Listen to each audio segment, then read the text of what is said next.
Então, minha gente, se o justo não dominar, se o justo não governar, o ímpio vai fazer isso. Se o justo não se propor a fazer, o ímpio vai fazer, e vai fazer segundo os seus interesses.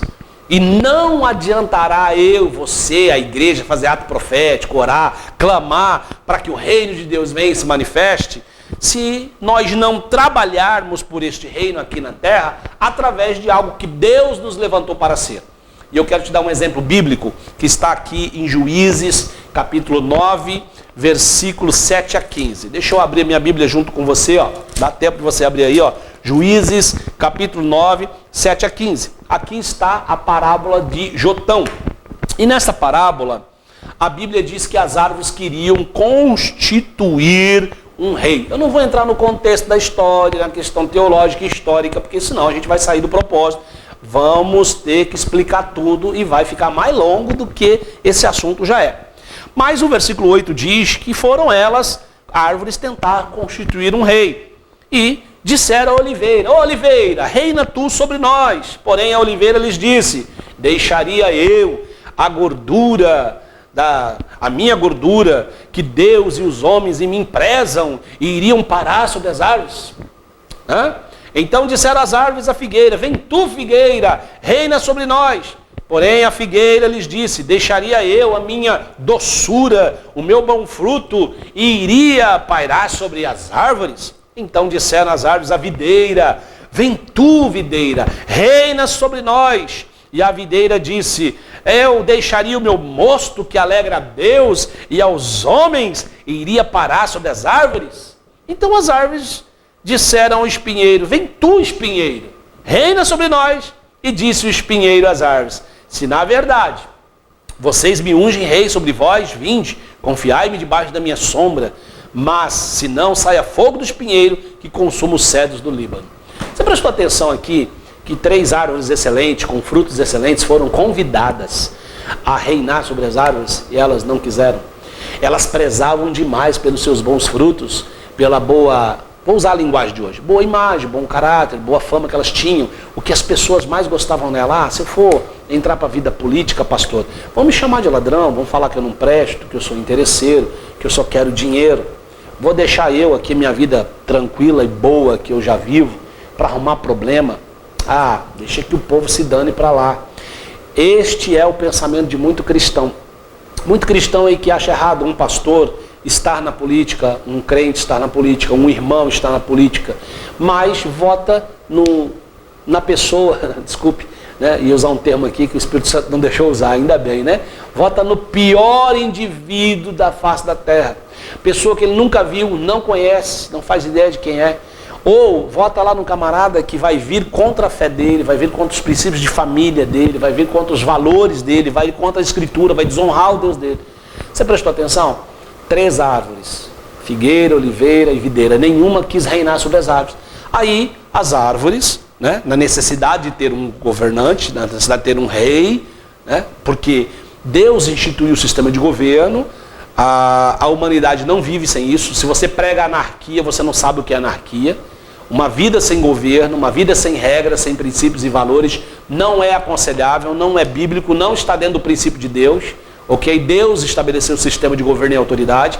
Então, naturalmente precisa. Então, se o justo não quer governar, o ímpio vai querer.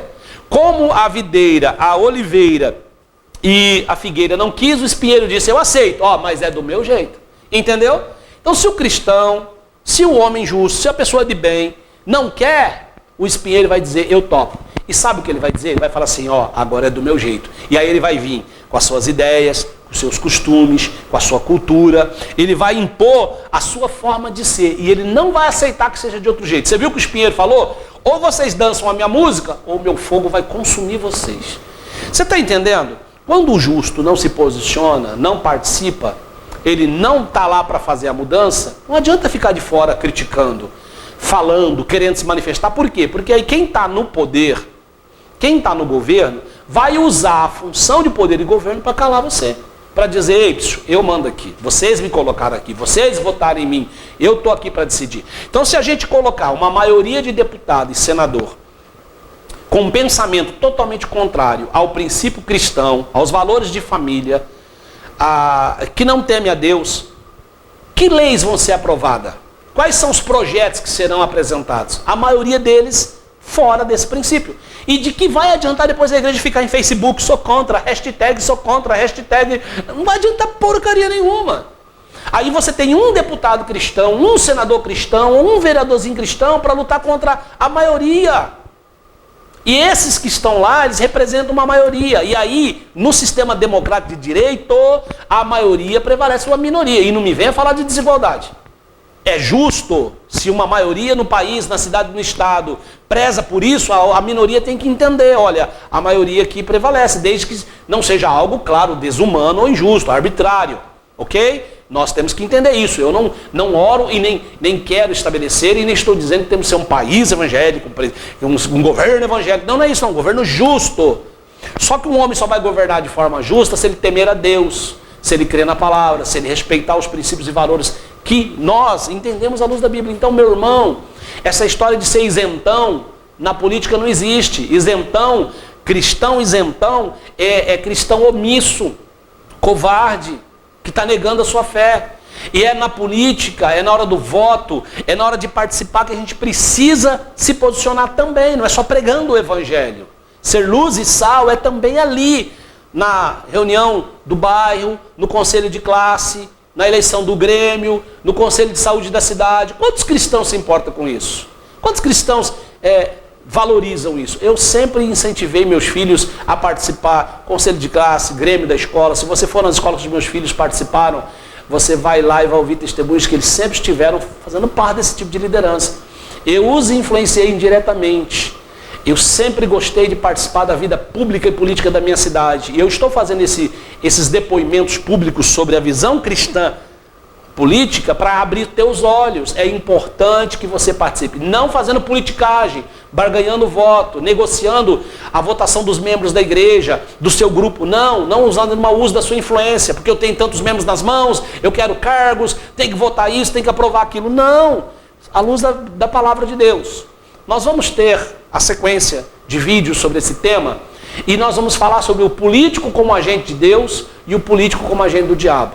Você vai ficar impressionado como Deus pode usar um político para o bem do povo, mas como o diabo também pode. E como um político pode ser útil para o bem do povo ou para o mal do povo.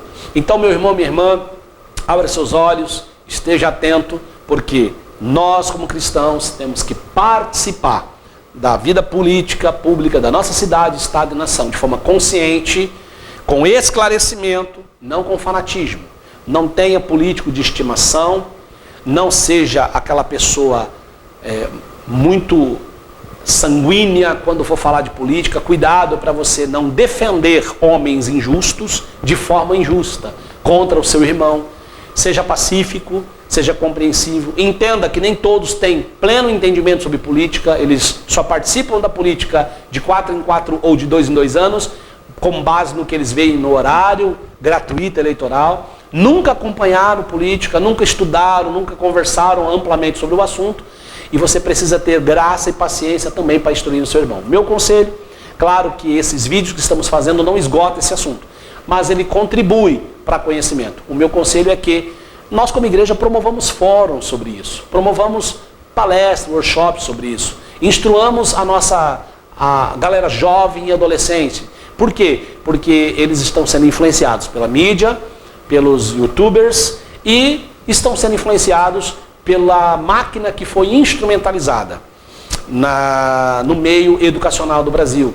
E nós temos hoje um pensamento muito esquerdista, não só dentro das escolas, mas também dentro da mídia brasileira. E o pior, até dentro da igreja, aonde, através de estratégias, esse segmento entrou e, por falta de conhecimento, muita gente foi adotando pensamentos que são contraditórios com a Escritura Sagrada e totalmente anticristãos. Meu voto é que você continue assistindo esses vídeos que na sequência virão, porque nós vamos falar sobre o político como um agente de Deus ou como um agente do diabo. Que Deus abençoe a sua vida.